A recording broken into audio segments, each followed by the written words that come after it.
Ooh, here comes summer vibes. Good evening, laddies, lasses. Oh wait, I need to be ready with my second camera. Hold on. Where did you go? Oh, here comes the summer vibes. Take 23. Good evening, laddies, lasses, and lassos, and welcome to the click. You smell absolutely astounding today, and so do I, because I just came out of the shower. But it's also important to remember that you can weaponize your body odor in order to traumatize them back. And speaking of traumatizing them back, there is a subreddit called Traumatize Them Back where people traumatize people back. So I figured today we would read stories about traumatizing people back. Enjoy. Mwah. You know, it's like what the ancient Greeks used to say. You can't spell trauma without mwah. Trauma. She should be wearing something formal. My adopted daughter lost her biological parents when she was a preteen and takes singing lessons. She had this old ratty shirt that belonged to her biological father. She wore it to every non-festive formal performance. I have never been one to care much for my appearance, so I have no problem with her wearing the shirt if it makes her more confident in her voice and style. That is so sweet, like her biological dad can be with her in like spirit through this old item. That is so sweet, man. Well, one of the other moms of the voice students came up to me and my daughter one day and scoffed at the old t-shirt my daughter was wearing. Oh my god, saying this is a competition. She should be wearing something formal. Don't you realize this is a aristocratic school performance? My daughter looked like she was about to cry.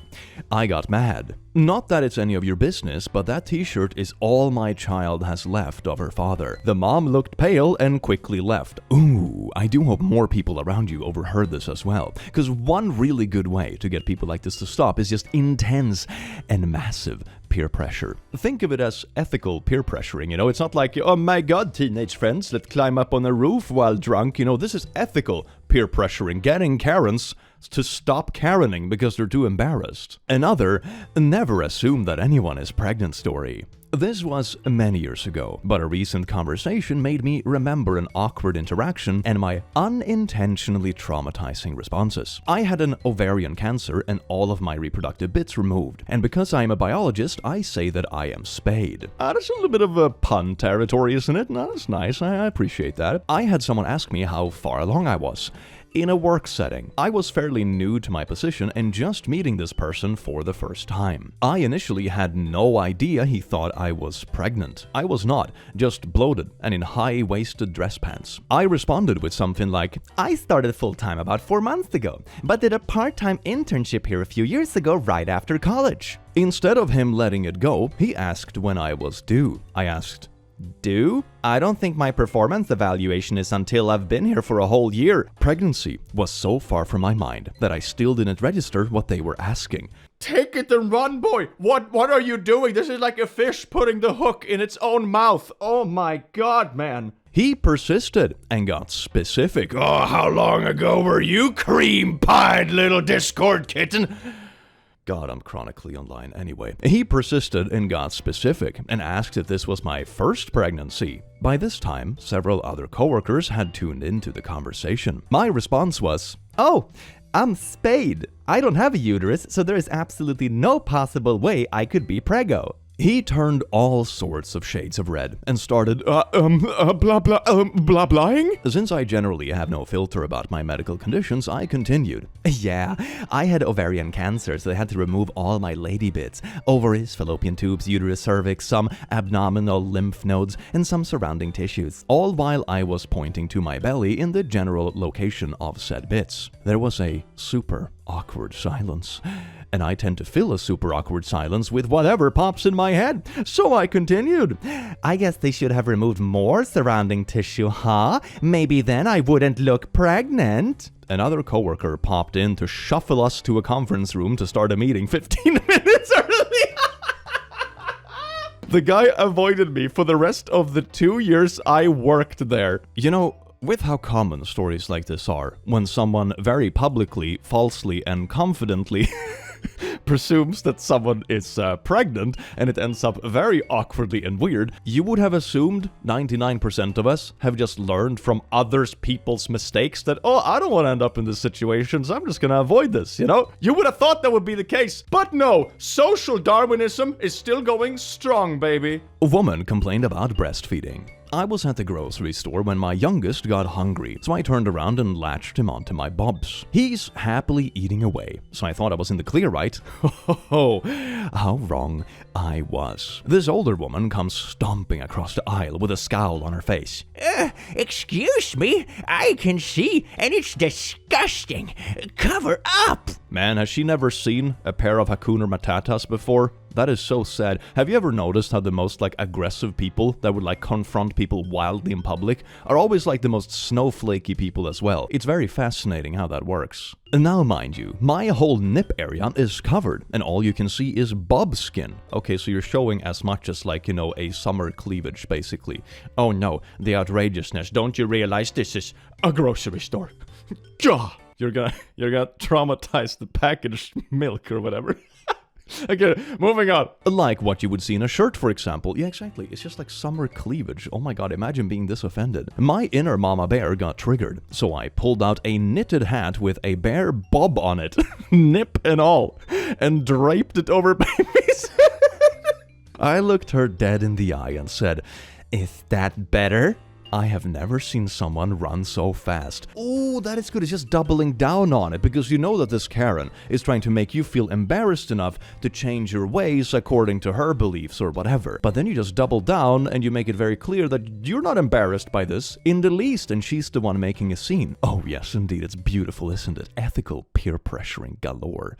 Ah. That was my son. I just recently lost my son to police gunfire. Every day I have what I call murder tourists drive by the house since the media exposed the address. I have had a couple of situations where I will walk up to a parked car and ask what they need. Do people actually do this? I mean, it sounds like the media handled it absolutely horribly in the first place, but do people actually do murder tourism? Just driving around neighborhoods and stalking full-on normal properties and be like, oh yeah, someone died here.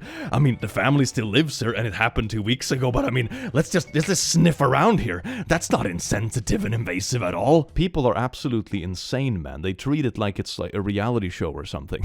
What the hell? They will ask if I know anything about the shooting. I look at them and say, that was my son. The look is priceless. I am literally watching the blood drain from their faces. But I mean, honestly, what were they expecting? If you drive to a house where you know that something horrible happened, and you're asking people around the house about what happened, the statistical likelihood that someone that you're asking lost someone they love is pretty freaking high. I mean, Jesus Christ, you don't need to be a Nostradamus to predict these awkward situations. Oh my god, man. The best instance was when a friend and his wife were over. We are sitting in the carport. Two Karens in a golf cart drive by, rubbernecking. They circle around and pull up to us. Can you tell us anything about the shooting? My friend jumped up like a mama bear, and I tried to stop her. Walked very quickly over and scolded them. I could not hear everything, but what I did hear, and I am probably paraphrasing, we just wanted to know what happened. Well, you don't need to know, now do you? I love my friends. I can't believe that this is an actually reoccurring thing. That is so absolutely insane. Losing a loved one and then having people coming bothering you on your own doorstep at oh, can you tell us more about your tragedy? Oh my god, man. Out of all the weird and cursed hobbies I've ever heard about, this one definitely takes some sort of kick. Dear God. Did you know that today's episode is sponsored by Raycons? Dads teach us a lot. How to fix things around the house, how to make your mustache look all snazzy. Maybe you like watching the click on YouTube together with him. And that is why, for this Father's Day, you should show him some appreciation. Because he deserves to relax, recharge, and enjoy his favorite music, podcast, and calls in crystal clear sound. Raycons everyday earbuds are the perfect gift for your dad, whether he's lifting big at the gym, busy with those endless workouts, or jamming out to his favorite tunes and drive your mom mad.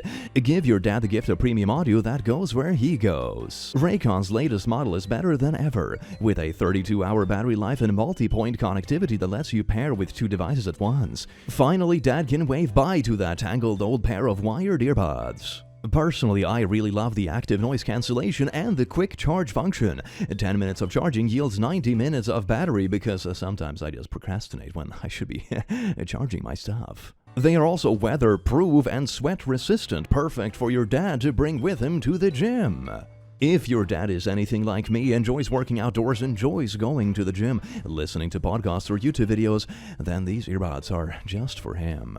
The active noise cancellation is amazing at drowning out noise on long travels. Look at that delicious protective cover. Yummalicious. It of course also comes with wireless charging. So what are you waiting for? Go to buyraycon.com/to-click to get 15% off site-wide. Brought to you by Raycon. Thank you so much Raycon for sponsoring the video, and now, back to the memes. Mwah. Think twice before you judge someone for vaping. This happened earlier today.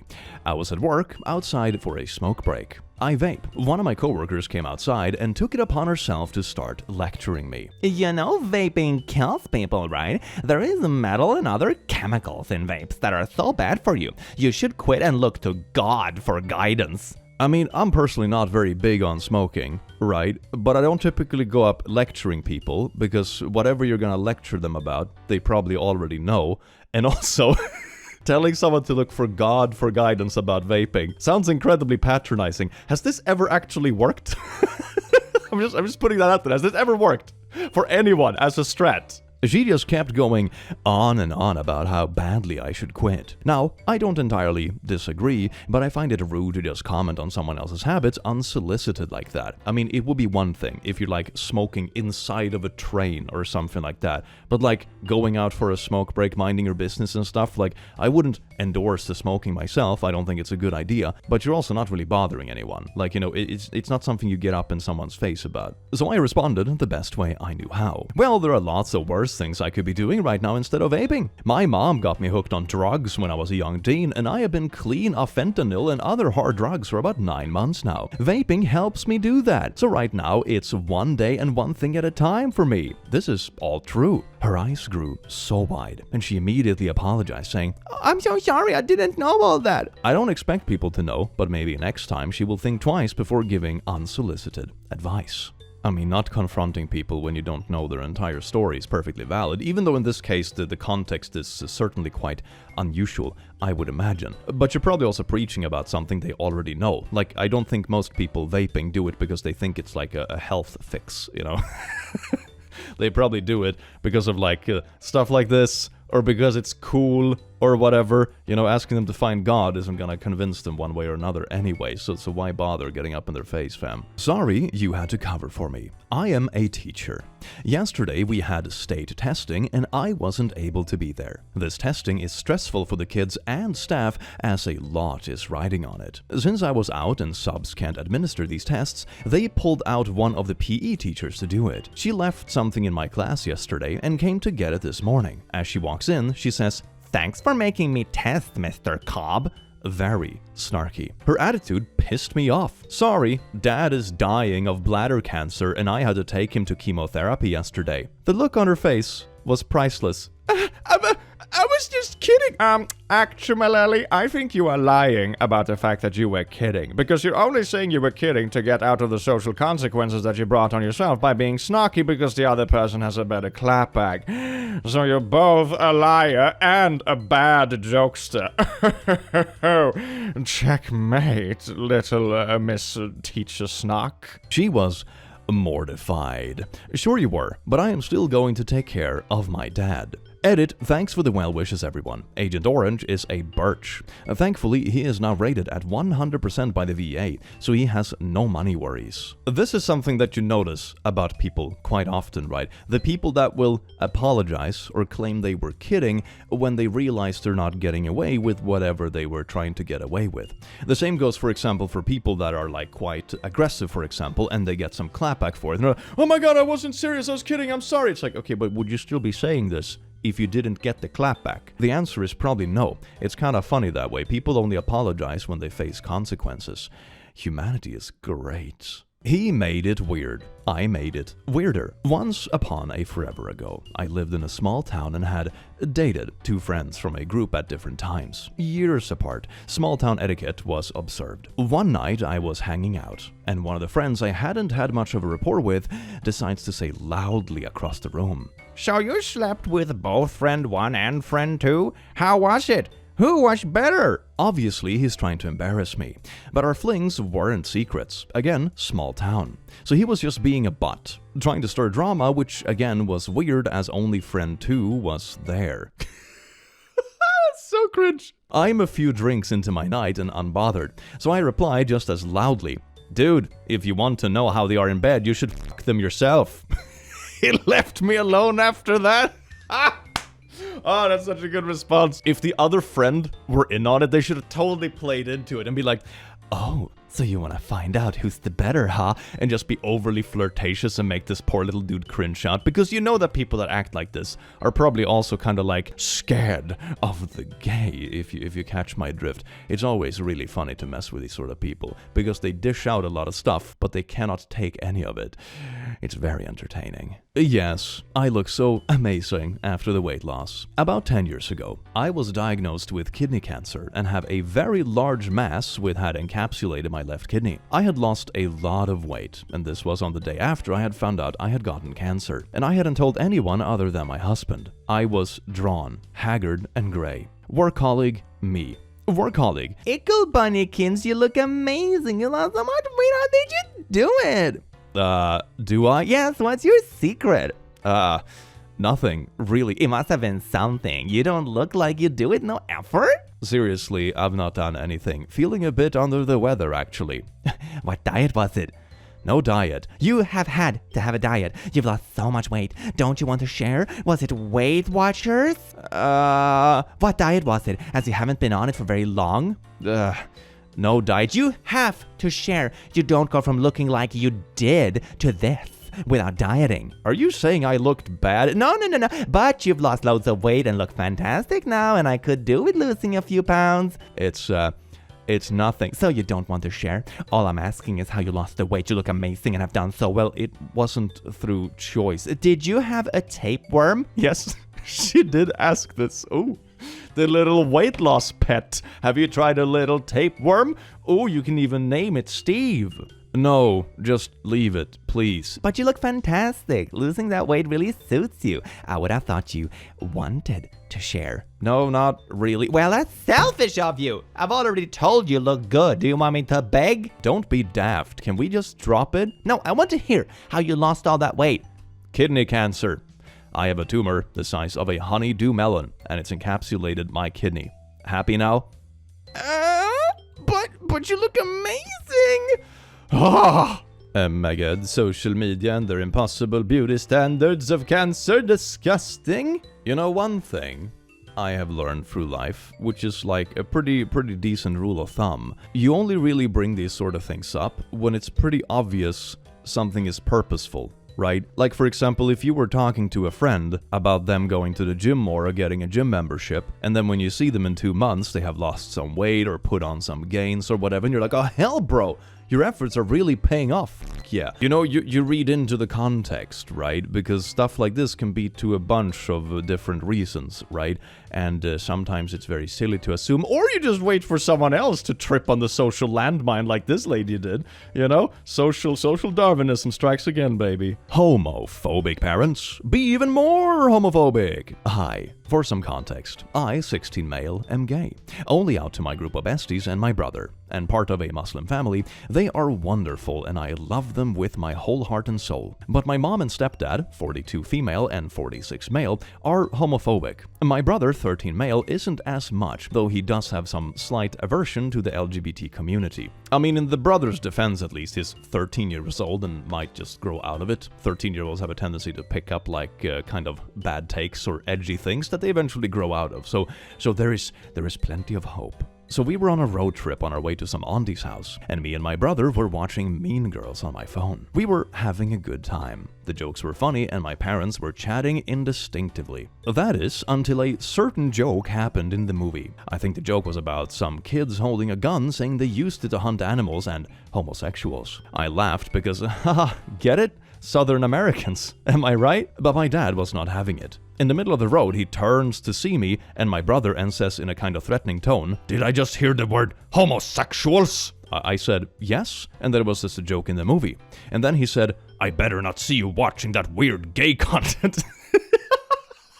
Oh my god, it reads like a damn parody, man. With my mom just nodding and saying yes. Yes, indeed, be careful about that gay trademark content. You know, the gay agenda is everywhere nowadays. I was livid, but I quickly came up with a good answer to that. "Oh, don't worry, Dad. The joke is about shooting down gay people as it should be," I said with a smile on my face. My brother just looked at me with a face that screamed, "Dude, what the frick?" My mom looked at me with a similar face but slightly worried, and my dad just muttered, Don't say that. You must respect others." He just tells me to stop talking and says that we must be good to others and respect them and blah blah blah. Pretty ironic after the first couple of statements. Oh my god, what a wild ride. Since then, they don't even mutter a word whenever I mention something LGBT related. The biggest reaction I got was when I got an eye roll from my mom when I pulled out the 1,500 species of animals have homosexual tendencies. Only one is homophobic card. I kind of feel like a butthole for that, but I feel really frustrated with the whole homophobia and hypocrisy from other Muslims. I am proudly Muslim, and I really hate when people say it's the most peaceful religion and Muslims are so kind and loving when my very existence is a crime in the eyes of my family and the entire country I live in right now. Anyway, remember to treat others as you would like them to treat you. Have a wonderful day, and remember to drink water. Unless it's that chemical water that's Turning the frogs gay. I hope they come around to be supportive eventually, because that's what you deserve. And I think if you're worried about it or worried about coming out to your family, for example, one good way to think about it, which is a tip I usually give to people in these kind of contexts and something I've heard from others as well, is that you can always wait until you feel a bit more independent on your own. It's way easier to have these conversations when you don't feel vulnerable, when you're not depending on your family financially, for example, or you have your own place to live, or you're off in college, or whatever. It's way easier to have these kind of conversations if you're expecting a bit of resistance, so to say, when you're more peers, like everyone is an adult talking back and forth, and you're not just a kid living under their roof, so to say. Best of luck. I do hope you get the support you deserve. Don't jump scare me. My F29 little brother M25 had a short period of time about 12 years ago where he liked to jump scare me. I had a routine while living with our parents of going to the bathroom to get a sip of water after family prayer before I went to bed. Little brother noticed a pattern and started to hide in the dark bathroom so he could scare me. Standing in the dark, behind the door, in the shower, waiting until I was actually in the bathroom and popping around the corner, however he could, to catch me off guard. At one point, he crouched down behind the door, so when I looked around at eye level, I wouldn't see him. Honestly, pretty clever of him because I was checking by now, and sprung out on the floor. I was so startled I almost kicked him in the face, but caught myself. I was getting sick of it, so I went to complain to our parents. I told them I had almost kicked him in the face this time, and Mom said, "Well, next time do it and maybe he'll learn." Mom is pretty base though, not gonna lie. Grumpy from the lack of sympathy, I went to go complain to my youngest sibling, NB23, in our shared room, and little brother once again jumped out at me from behind my own bedroom door. I reflexively swung my fist towards his face, then caught myself with the thought of, "Oh, it's just little brother." Then Mom's words came to mind and I thought, "Wait, it's little brother," and followed through on the swing. It wasn't very hard, more of a light smack, but it was right on the bridge of his nose. It was an extra sensitive spot. He went to complain to Mom and Dad about me hitting him, and I heard Mom say, "Good, I told her to." He stopped doing it after that long. Based mom, though. That is a based mom, you know. Hey, your little kid is being a little rascal and making life hell. Well, have you tried, like, just giving it back to them? And then they actually, like, don't back down on their word when the other kid comes to be a crybaby about it. I love that. That is so good. Based mom. Hell yeah. The tweet that started it all. What the f*** are daddy issues? You just traumatize your father back. Oh, yes, indeed. When you give your daddy issues, you know you've reached the epitome of traumatize them back. Mother's Day. Hey mom, I hope you've been doing well. Sorry I haven't had a chance to message you in a bit. We can probably call sometime soon. Love you and I hope you have a good Mother's Day. Hey, it would have been nice for you to tell Happy Mother's Day. It really hurts that none of my children could come and see me for that day. I hope you're doing well. Love you. I was hospitalized that weekend for gastrointestinal bleeding. I'm sorry I couldn't visit you because of that. I'm doing okay. Just the usual craziness. Love you too. That's a good clapback though. Hey, do you care more about this random date in the calendar more than like your child bleeding out in the hospital? Oof, that's a bit of a call out. Who feels like the butthole now? Make sure to call your mom for Mother's Day. Me? She's dead. Watching his face drop was priceless as I walked up the stairs. Oh well, then definitely get her flowers. Bruh! Got to hear him say, now I feel like a butthole while walking out. Good. Oh my god, man. Guy asks me for my body count and calls me a W word, so I turn it back on him. Not gonna lie, you're a really nice girl. Do you want to maybe go out sometime? Sure. What time? Wait, I just need to verify one more thing. Huh? What's your body count? I don't see how that matters. You just one of those girls who think that their body count don't matter, question mark? But it doesn't, really. Limmerfow, so you're one of those sleuths? Okay then. What's your body count? I forgot. It's because he can't count higher than 2. Rough estimate? Just want to check how many verjuges your pepe has been in. Why? Pepes shrink if placed inside too many verjuges. Makes them unpure. Saw it on TikTok, so it must be true. Oh, this is beautiful. This is just clapping back with this like borderline conspiracy nonsense about human anatomy. I love it. Oh, stop being a creep. I swear to God, if you're a W word, just say that. If your PP is small, just say that skull emoji. I am blocking you. I thought you were different. Women these days. Lemau, okay, bye. Ah, yes, the hive mind. That is all females. It's not like you are like the common denominator in every single date you've ever been on, my dude. Or every single text for that matter. It's not like this is leading to dates, dear God. I'm just casually calling girls W words on Tinder, and they don't want to go out with me. Whammons these days, am I right, lads? Who got him there? Someone at work didn't respect my out of office, so I let them know what I was doing. I work in tech as a project or program manager. It can be pretty fast paced, and we deal with really big dollar multinational projects all the time, so I am frequently called on at wild hours of the day. 2 years ago, while in her late 30s, my wife learned in pretty much the most horrifying way possible that she has a rare and serious lymphoma. The treatment required surgery, several rounds of inpatient chemo, and an allogenic bone marrow stem cell transplant. As a result, I found myself the sole breadwinner for the family, her primary caretaker, and the primary parent for our 3 young kids. Almost everybody I work with have been incredibly supportive through this process. My boss and immediate leadership basically granted me as much paid time away from work as I needed, as they know I work my butt off all the time. I continued to work throughout her treatment, but I would often take 2 or 3 hours off during days when she has appointments or infusion. I would just put an out of office on my email and messaging apps and be there for my wife. Those are like the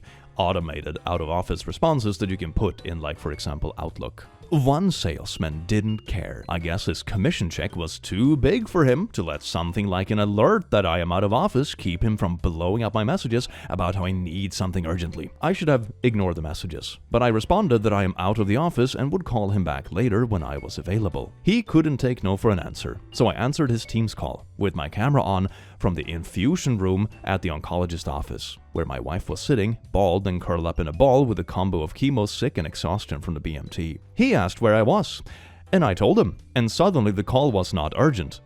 Oh man, can you just call me back later? Wife is doing great, by the way. She said I should post this here because she thought it was so funny. Lol. Oh, that's a funny story to laugh about together, though. Like, not only did you beat the cancer, you also got to traumatize this dumb salesperson together as a power couple in chemo. Hell yeah, baby. Someone tried to stop me from using the women's bathroom because they mistake me for a guy. This happened when I finally had the nerve to try a pixie cut hairstyle. I was really happy about it because it felt like me. I will admit that when I shop for clothes, I do not care for gender norms. For example, I bought a man's Hawaiian shirt because it felt breezy to me, and I really liked the fabric. So on to the story. I was in the mall with my then boyfriend and went straight for the women's bathroom as usual. There was no one there except for a woman putting on makeup. I went inside and was almost close to one of the stalls when said lady quickly approached me with makeup tools still in hand and said, Isn't this a comfort room for women only? And I was confused. Like, yeah, because there's obviously a big sign out there. Ooh, it's a transvestigator in the flesh. They are always very well known for their amazing takes and always being able to tell. But then, I realized she was staring intently at my chest, as if trying to determine if I am really a girl or some guy entering a woman's bathroom. And I really don't understand why she would think of the latter because I was wearing short shorts with leggings. Sure, I was wearing the breezy men's Hawaiian shirt, but it was unbuttoned and loose to reveal a tight black tank top underneath. Like, that's definitely feminine. The whole situation felt so ridiculous to me that I made eye contact, pointed in the direction of my shorts with both hands, and casually asked, "Wanna check? If she's gonna make this weird, I am gonna make it weirder. Wanna come enter a stall with me and have a peek? Sure, why not? We're both women," sarcastically. I like to think the silence that followed made her realize who was being a creep because she backed out immediately and said no. I finally did my business in the stall, and while I was washing my hands, she apologized, and I told her it was no big deal. But I have to apologize to the trans people out there who get treated like that when they're just minding their own business. Yes, indeed. The only way to solve bathroom creeping, which is apparently a rampant issue, is to have professional fondlers outside of every bathroom door that gently fondles everyone that wants to go into the bathroom. Creepiness solved! No, I am not donating blood. I was in high school when this happened. I was going to weekly doctor's appointments at a renowned specialty hospital, undergoing tests from every specialist under the sun there. I missed a lot of school as a result of trying to diagnose an unknown autoimmune disease at the time. I was sitting in my AP statistics class when the head of student council was going around giving out permission forms to donate blood for a blood drive the high school was having. Before they handed me the paper in class, I told them I cannot donate. They made a snarky remark about me being afraid of needles and that everyone else in class will be donating, and I don't care about people in need. I'm afraid of needles, man. It sucks. Man, why they gotta minimize needle phobias like in passing like this? Bruh, it's not something I chose. It just sucks. Man. I actually almost had a traumatize them back moment one time when I went for a vaccine and I got like dizzy-headed, and I asked the poor nurse if I could lay down, and she became instantly horrified that I was gonna crush her. Like, don't fall over me. You're very tall and big. I mean, she didn't really deserve the traumatize them back. She was just being friendly, but I can imagine doing it to someone that's nastier about it. It's like, here I go. I looked them straight in the face and said, I had 10 tubes of blood taken from me yesterday during my oncology appointment to see if I have leukemia. I'm not afraid of needles. I literally cannot give blood because I have an autoimmune disease and or cancer. And I have been told I should not donate blood at any point in life because of it. I'm not missing class every week for the fun of it. Needless to say, oh, got him. Needless to say, they were speechless, and the teacher asked them to stop handing out forms unless the student requested a form. I mean, that is good as well. Like, they don't sound like a particularly nice person about it. Like, you're working for some kind of charity thing or a charity drive, but yet you're going around shaming people and like making fun of phobias and also shitting on people who potentially have cancer and stuff. Like, how good of a person can you be? Oh my god, like why are they signing up the most